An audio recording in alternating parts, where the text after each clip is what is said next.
দিনটা ছিল 29শে মার্চ। হ্যাঁ জানি ভিডিওটা দিতে অনেকটাই দেরি হয়ে যাচ্ছে, কিন্তু কি করব বলো তো, ভিডিও এডিট করার একেবারেই সময় পাচ্ছি না। আজকে ছিল আমাদের হোস্টেলের গ্র্যান্ড খাওয়া দাওয়া, তার জন্যই দেখো এখানে আমরা কিন্তু বাজারে বেরিয়ে পড়েছি বাজার করার জন্য।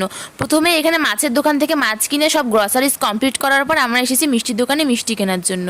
দাদু আর মাসিও কিন্তু এদিকে একেবারে রান্নার জন্য পুরোপুরি রেডি হয়ে গেছে। রেসিপিতে ছিল আমাদের বাসন্তী পোলাও, চিকেন কষা, ল্যাংচা আর দই। প্রথমেই কিন্তু এখানে বাসন্তী পোলাও বানানো শুরু হয়ে গেছে, আর যারা যারা মাংস খায় না তাদের জন্য ছিল মাছ। পোলাও আর মাছ রান্না হয়ে যাওয়ার পর কিন্তু এদিকে বানানো হলো একেবারে ঝাল ঝাল করে চিকেনের ঝোল। তো দেখো আমাদের কিন্তু এদিকে রান্না বান্না একেবারে সব কমপ্লিট হয়ে গেছে, আর আমরা কিন্তু বাটির মধ্যে সবকিছু সুন্দরভাবে সাজিয়েও নিয়েছি। বাসন্তী পোলাওটা কিন্তু দেখতে খুবই সুন্দর হয়েছিল, কিন্তু ক্যামেরার মধ্যে না এর কালারটা ঠিক বোঝা যাচ্ছিল না। তো যাই হোক, এদিকে সব রান্না বান্না কমপ্লিট হয়ে যাওয়ার পর সবাই কিন্তু খেতে চলে এসেছে। সবকটা রান্নাই কিন্তু খুবই দারুণ হয়েছিল, আমরা তো খুব এনজয় করে খেয়েছি। আর ভিডিওটি তোমাদের কেমন লাগলো তোমরা কিন্তু কমেন্ট করে জানাতে ভুলো না। Thanks for watching, by.